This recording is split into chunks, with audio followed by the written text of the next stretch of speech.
As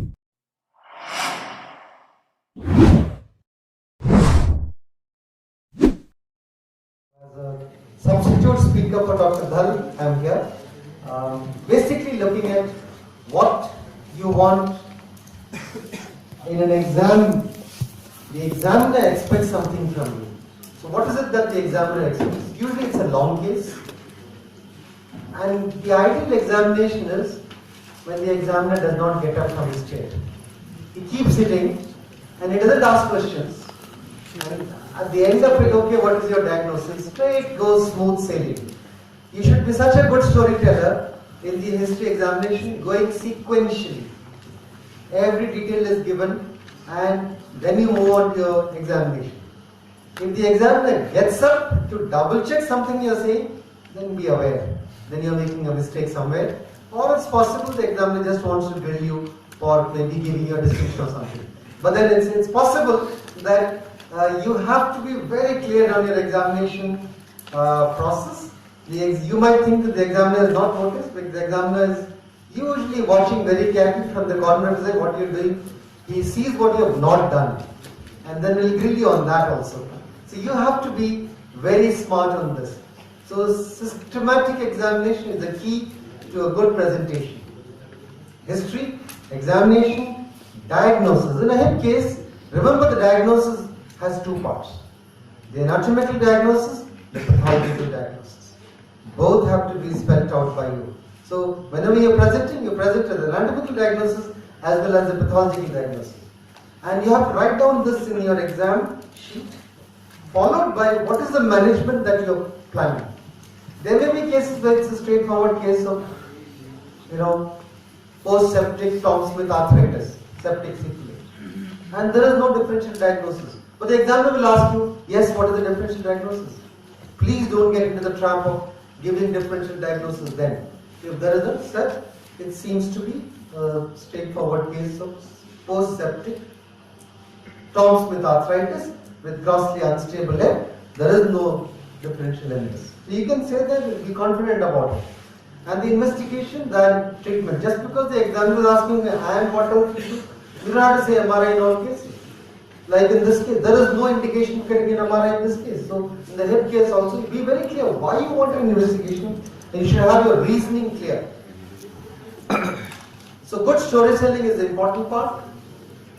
What students don't tell is often not the functional progression. So the person said, he's been limping for past 2 years, gradually worsening hip, and now he's come to you with pain and limp. In the history, when you elaborate, you don't tell what is happening to his limb. So you have to qualify the functional deterioration in his limb. He was able to walk a mile earlier with a limb. Now he is not able to walk even 50 meters. He is having pain. He is not able to do squatting. He is not able to do sitting cross-legged. So the functional deterioration in the activity has to be spelled out by the student. That is what the examiner is expecting you.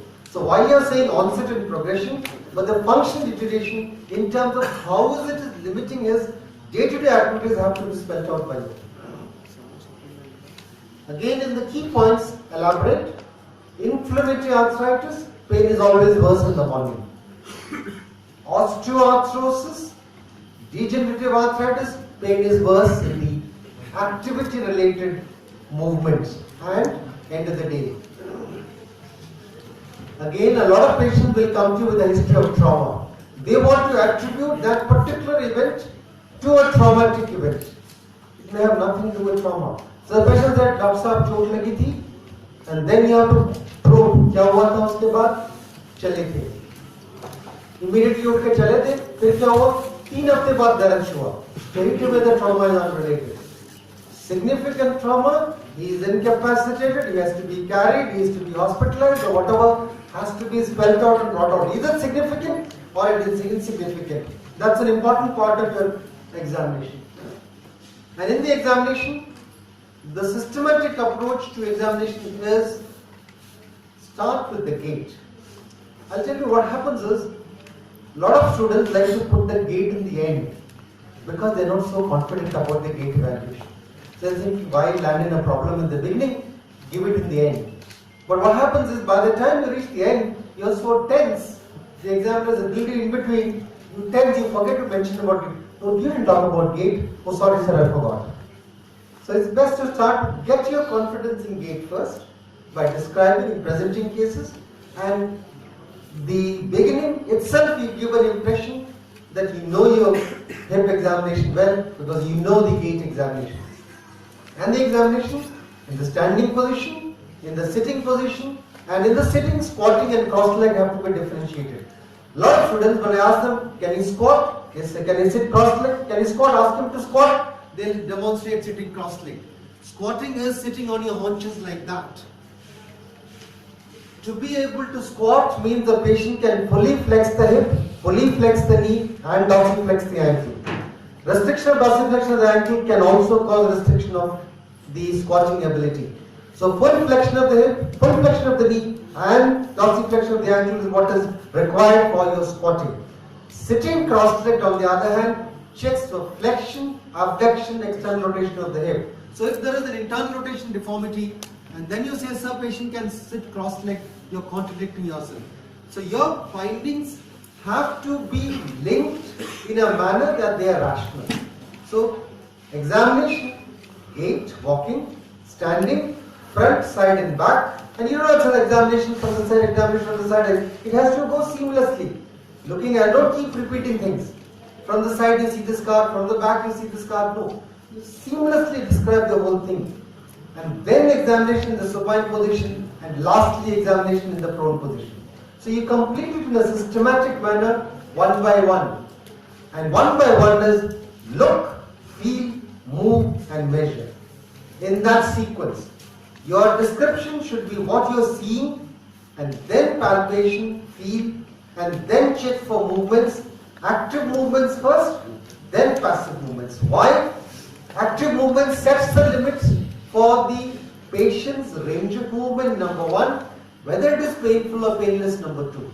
So active, passive have to be described, and lastly the measurements come last of all. So don't mix up the sequence, look, feel, move and measure, that's the standard sequence, maintain the sequence.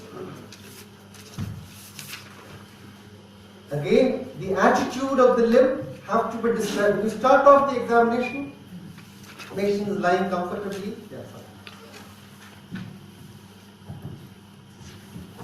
Patient is lying comfortably in bed.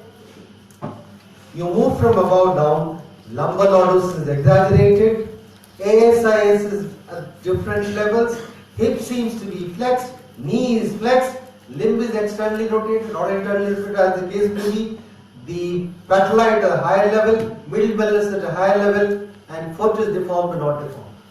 So you follow that sequence. Don't jump from the foot to the hip and then come back to the hip spine and then go back to the knee. No. Systematically, above downwards. Starting from lumbar lordosis downward to the toe. In a sequential manner, you examine. The deformities have to be very clearly demonstrated. Flexion, the sagittal plane deformities or extension. The coronal plane deformities, abduction, adduction, and the rotational deformities are external and internal rotation. Examine in the resting position, and then whatever is the attitude as the patient is lying, examine in that position, and then try to keep the limbs in parallel position and examine and see what is happening. Keep the limbs as parallel as possible. This is for measuring deformities, for looking at deformities. Is there any deformity? For that deformity evaluation, keep the limbs in as parallel a position as possible. The first thing is the flexion deformity. So how do you do it? The correct way, a lot of examiners, how do you measure? Is there a flexion deformity? Yes sir, there is a 20-degree flexion deformity. 10-degree flexion deformity, you may miss if the couch is a sagging couch. So you can say, some people I have seen, exam candidates, put the patient on the floor and say, why are you putting the patient on the floor? Sir, it is not a hard bed, so I put him on the floor. Please don't do that.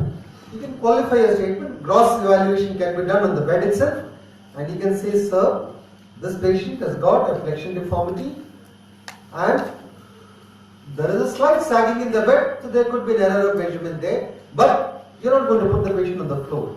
That's important. So you need to know the correct way of doing it. Is a firm or hard bed, and then you examine for first the lumbar lordosis, and then look for if there is a lumbar lordosis. That is the first clue that possibly there is a flexion deformity. And the test, some examiners found of asking, what is the name of the test? Hugh Owen Thomas's well leg flexion test. That's the full name. Some examiners are fond of asking that, you can say that. Hugh Owen Thomas's well leg flexion test. If the opposite leg is not normal, then obviously it is not a well leg flexion test.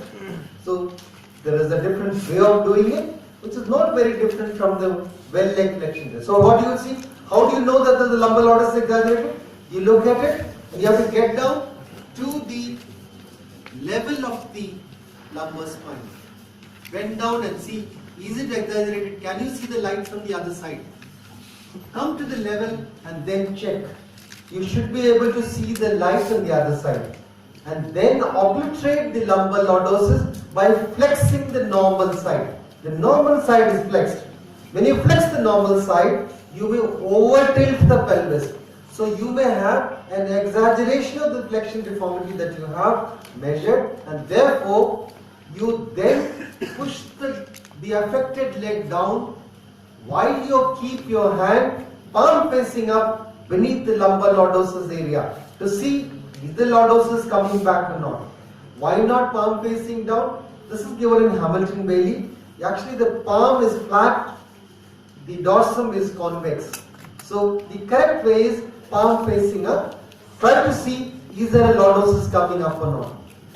And then check for the obliteration of this. As you flex the hip, it gets obliterated. You may have over obliterated. So therefore you extend back the hip a little, and then you know if it is coming back. Measure the angle between the bed and the long axis of the thigh. Where do you keep the goniometer? A lot of students do not know where to keep the goniometer. Remember, the tip of the trochanter corresponds with the center of the head of the femoral, and therefore the place to keep that is the tip of the trochanter. Keep it parallel to the couch and keep the long axis of the other limb of the goniometer along the long axis of the thigh, and then measure it. So you need to know where to keep your goniometer. In a bilateral case, you do what is known the unwell leg flexion test. How do you do that? In this, you flex both the hips together and then obliterate, and then one by one extend. So whichever side is more, you start with that, extend the hip on one side, and whenever the lordosis comes up, that is the angle of your flexion on that side. Flex it back, this side you extend. Whenever the lordosis comes up, you know that is in a demonstration. We can demonstrate how to do it in a gait case. So it's not the, if there is a flexion deformity of the knee, then it becomes difficult. Then you have to get the patient to the edge of the table and then do the same test. You can do the same thing in the prone position also. So that's the examination. So you, video will work or not. So you have a flexion deformity of the knee in this case, so you can't extend this after obliterating the lumbar lordosis. So what do? Take him to the edge of the bed, let him hang down, and when you do that, can you see the lordosis is coming back? Bilateral case, lordosis is coming back. That's the light on the other side to show that lordosis is exaggerated in this particular case. Then what do? Flex it, it gets obliterated. After that, one at a time, start extending the hip. So in the previous case, both thighs are flexed on and the lordosis is obliterated, and extension is one by one in a bilateral case. So one by one, you extend it till the lordosis just begins to appear. At that point, measure the angle between the couch and the bed and the long axis of the thigh. Then you flex this back, extend the other one. So you know that the other side is works. Now watch this. Lordosis is there. Flex both the thighs together. On. Lordosis is obliterated. It is obliterated. Now one by one you extend. When the lordosis is just beginning to appear, That's coming back, just stop there. That's the position where it is stopped. The other side you can do the same way. There. So in both the position, the differential in this, the two flexion deformities in this. I can show the video again.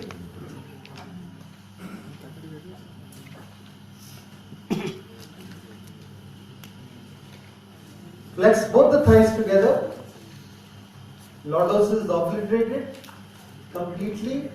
Wait for it to be, then extend one at a time. Whatever the long axis of the thigh is with the couch, that is the angle of flexion of that hip.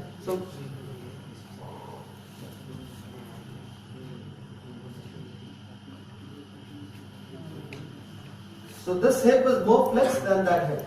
So it's a bilateral case, it's not difficult.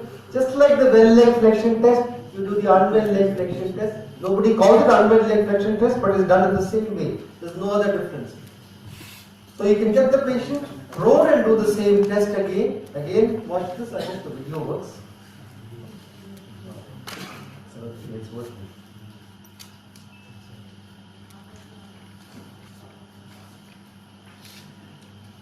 So one by one, you extend it and watch for movement of the pelvis.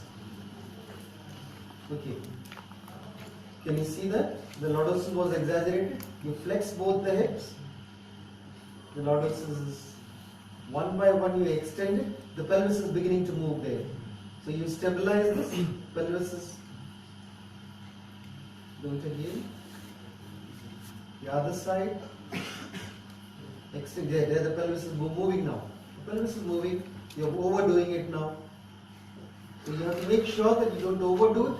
Just short of the pelvis movement is the movement where you measure the long axis thigh and leg. So in a bilateral case it becomes. The abduction adduction can be measured by two methods. The commonest is the Perkins method. The Kothari's method is also a simple method. But remember, pelvic tilt can be because of suprapelvic causes, pelvic causes and infrapelvic causes. Suprapelvic cause would be scoliosis, which is fixed. Pelvic cause could be a problem in the pelvis itself, hypoplastic, surgery done previously for the pelvis, so you may have a problem there. And infrapelvic, limb length discrepancies and abduction, adduction deformities of the hip. So suprapelvic, infrapelvic and pelvic you must be comfortable with. Kothari was a registrar in Grant Medical College when he described this based on pure geometry. And his description, you have to be very clear. The limbs are in Kothari's method, the limbs have to be brought parallel. In Perkins' method, the limbs are not parallel. So in Kothari's method, in a bilateral case, you can't get the limbs to be parallel. So Kothari's method cannot be done in a bilateral case. Kothari's method is done in a unilateral case where the pelvis can be tilted and the limbs can be brought down parallel together. So if you were to look at this hip examination, you have this ASIS, mark the ASIS on two sides, limbs are parallel together, then only this angle becomes important. In relation to the vertical line here, you measure the angle that you have from one side vertical to the horizontal, that is between the ASIS and this. So you measure this angle, drop this perpendicular, measure the angle between the two ASIS, that is your angle of abduction or adduction depending on the case. So bilateral case, you cannot bring the limbs parallel, there is a problem. So you can move both the thighs together to make the pelvis square in a bilateral case and then measure by Perkins' method the long axis of the thigh and the vertical, what is the angle between the two. Kothari's method cannot be done in bilateral cases.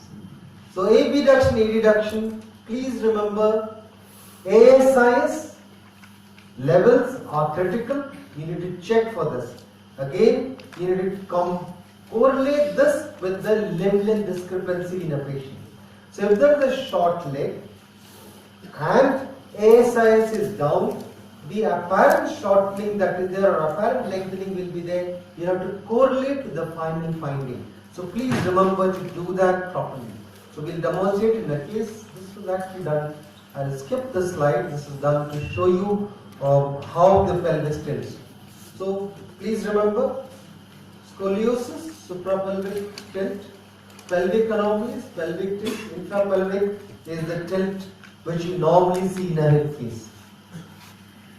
So that's scoliosis, that's the pelvic tilt which is fixed, and the deformity that is there in this. So you have to look at the scoliosis in a scoliosis patient and scoliosis in a hip deformity also. Again, there is a mistake here. Let's look at this. If there is an abduction deformity like that, I will tilt my trunk to this side to bring the leg parallel. ASIS is down, abduction deformity. But to get the trunk straight, I bring my trunk up like that. So where is the convexity? To this side, same side. So in an abduction deformity, convexity to the same side. On the other hand, adduction deformity, adduction deformity, to get the legs parallel, I raise my ASIS, it goes up, trunk is tilted to this side, and then I straighten the trunk, convexity to the opposite. So you need to know, in an abduction deformity, convexity to the same side, in an adduction deformity, convexity to the opposite side. The mechanics you should know. Lastly, looking at the rotations, external or internal rotation, look at the whole attitude of the limb, look at the patellar surface, where is it facing? Is it facing the roof? Is it externally rotated by 10 degrees as in a normal case, or is it beyond 10-15 degrees as in a externally rotated case? You should know that. Movements, active movement first, then passive movements. Again, don't forget to look for the axis deviation. Again, this is a very common mistake. Students say that when you flex the thigh onto the abdomen, the knee goes towards the opposite hip. It never goes to the opposite hip. You can push it to the opposite hip. But normally, when you flex the thigh onto the abdomen, knee stays in line with this. In a patient where there is a rotational problem, which is sectoral, where when you flex this thigh, it goes to the opposite, away from the normal side, away from that. So that is an axis deviation. So it goes out like that.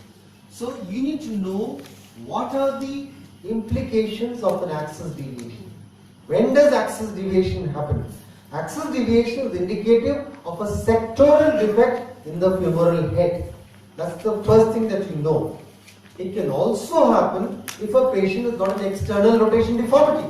So if the leg is externally rotated like that, for whatever reason, and you're flexing the thigh onto the abdomen, it will go out like that. So an external rotation deformity, there will again be an axis deviation. A patient with a gluteus maximus contracture, for example, has got a gluteus maximus contracture, you can't flex the thigh because the gluteus maximus is preventing the flexion. So how does he flex? He takes it out and takes it up like that. So axis deviation can also be a sign of a gluteus maximus contracture. So you need to know your reasons for your pathological sign very clearly. So axis deviation ordinarily in a hip case is suggestive of a sectoral defect. Axis deviation can also indicate external rotation deformity or gluteus maximus contracture. So please remember the reasons for this. When you are doing measurements, apparent first, then true. And in true, don't forget sectoral measurements. It's important for you to do sectoral measurements. Practically, true limb length discrepancy is difficult in a bilateral case because you have no reference. So you have to do alternative mechanism for doing this. So for apparent measurements, keep the limbs as parallel as possible and measure from a fixed xiphoid process to the medial malleus. Overall apparent length is what you measure. True limb length, the limbs have to be in symmetrical position. Remember the symmetrical position. Ensure that if the right leg is flexed 30, abducted 30 and rotated out, the opposite side is also exactly identical position. It has to be identical position. So all true measurements are in symmetrical positions of the limb, not in asymmetrical position. So it has to be placed in identical flexion, abduction, external rotation. Please remember that.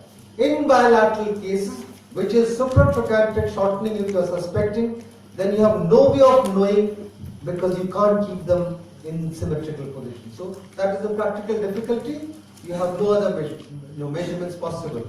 In some cases, you may end up measuring from the tip of the trochanter to the lateral condyle, most prominent part, and from the joint line to the middle malleolus for the tibial measurements. You must do sectoral measurements very carefully in all cases. Bryant's triangle. Now remember, some examiners do not like to use, so when you're palpating, you do a palpation by a digital palpation method, looking at the levels of the trochanter in relation to the ASIs. Some people like to call it digital Bryant's. Bryant's never described the digital method of palpation or measuring for this. Bryant's only described the triangle that he is famous for. He described the ASIS, tip of the trochanter, and a perpendicular from the ASIS and the triangle that is there. Remember, measure all three faces of the triangle, not just the superior migration. Because in patients with central fracture dislocation, the hypotenuse is also reduced. Okay, so you need to understand that all the three faces are important to be measured in these cases. So you always, it's an accurate, true measurement, and therefore symmetrical positioning. A lot of students say, so do we have to keep the limbs in symmetrical position, Bryant's triangle? Yes. Why? Just look at that. If you have your tip of the trochanter at this level, when I take my hip into abduction, what happens? It is moving in an arc and it comes closer to the ASIS.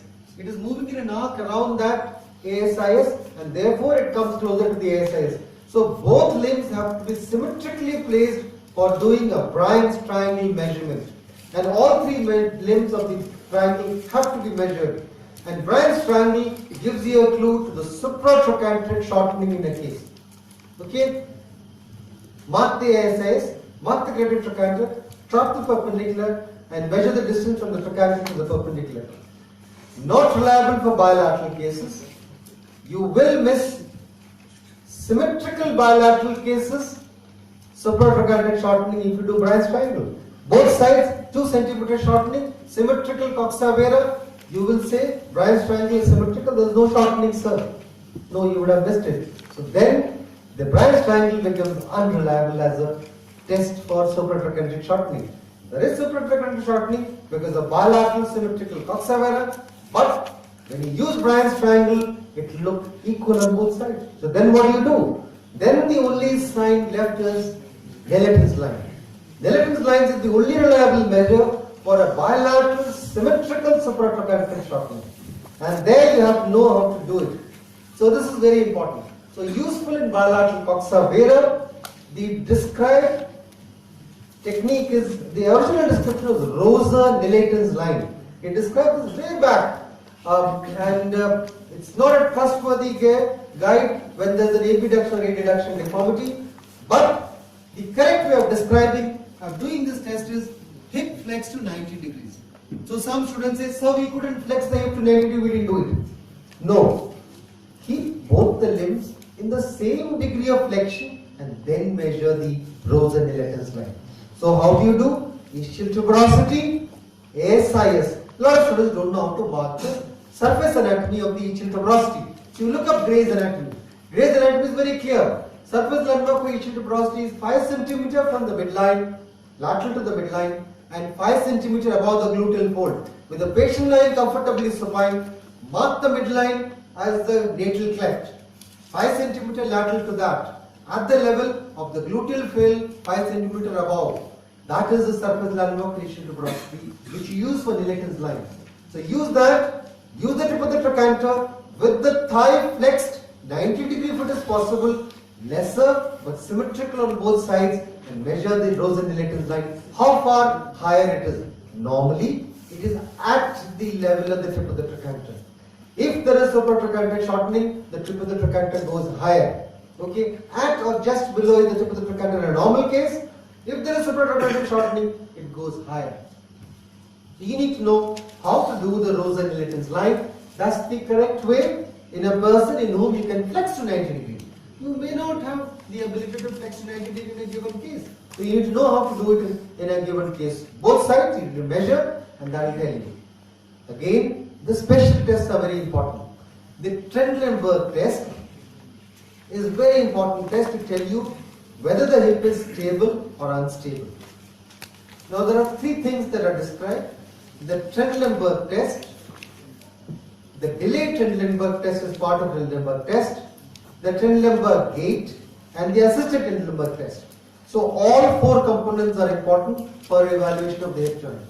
So when you are doing a Trendelenburg test, a Trendelenburg gait is a lurching gait which is suggestive of a limb that is unstable at the hip, where you lurch to the same side.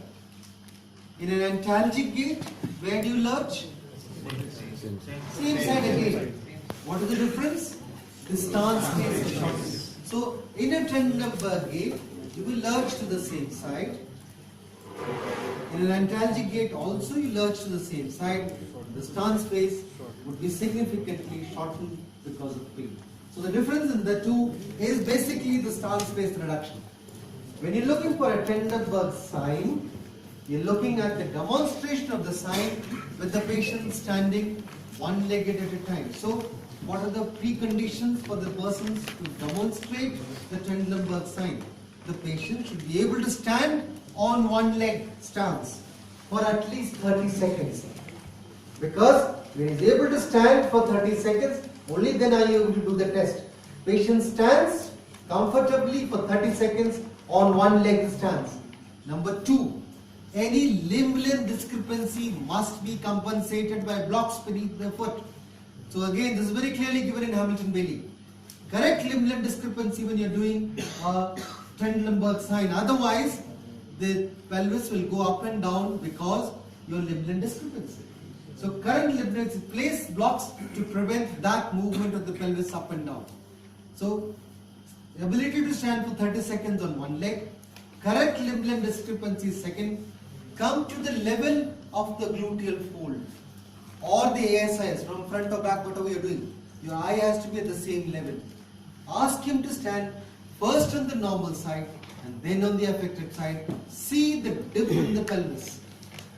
Initially, in some cases, for a short time, they may need to take it up. But then, after some time, it sags down. And that is the delayed Trendelenburg sign. Initially, it goes up, and then allow him to stand, it sags down after that.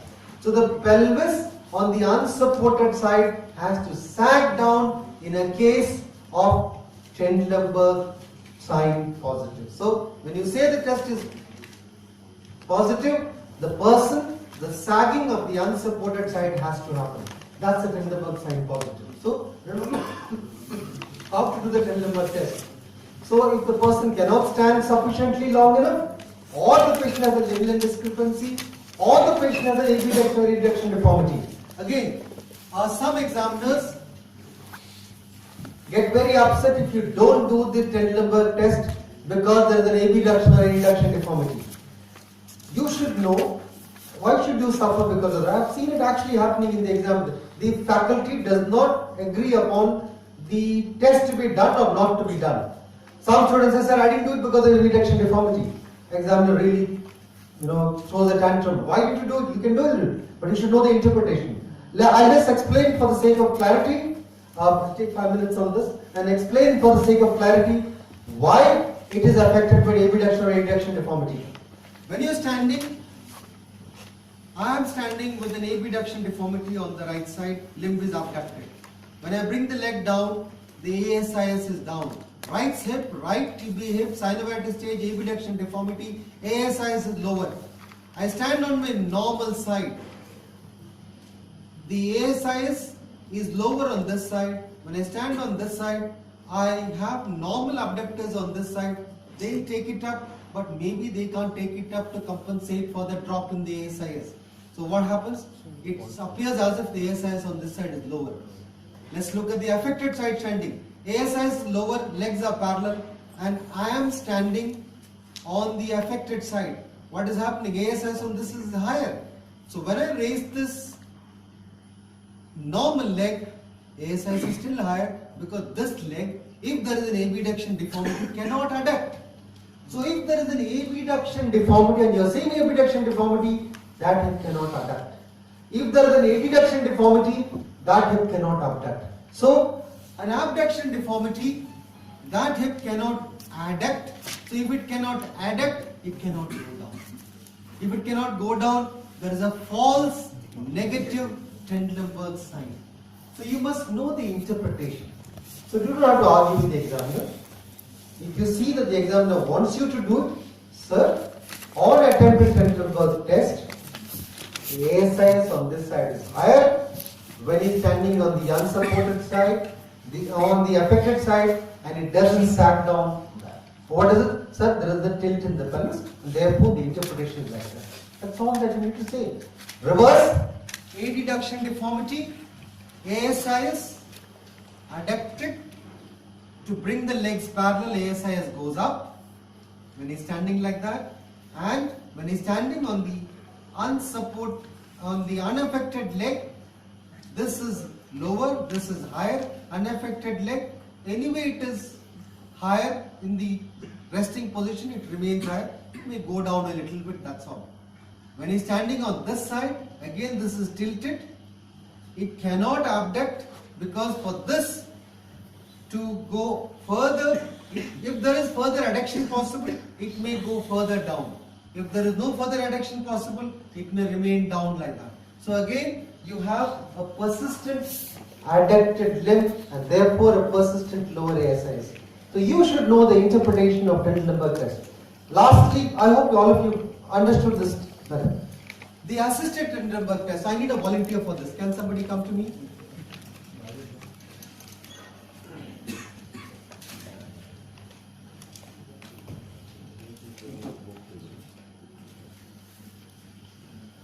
I am the patient and you are the examiner.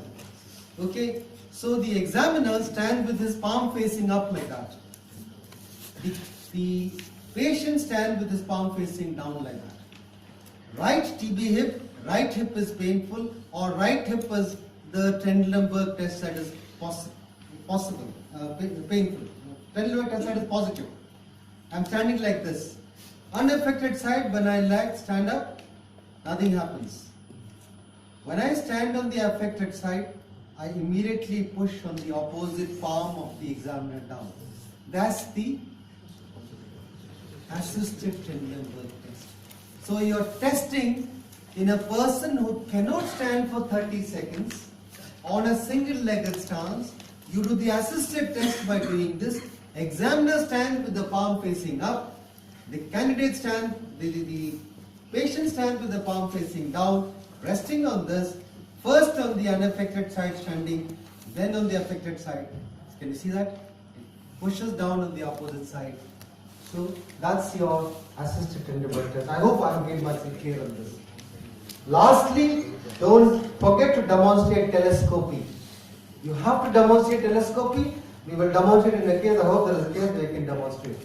Get your anatomical and etiological pathological diagnosis right. Remember, arthritis versus synovitis. Difference. Synovitis, extremes of movements are painful. Arthritis, all movements are painful, particularly rotations. Differentiate between different conditions. I'm not going to do details of this.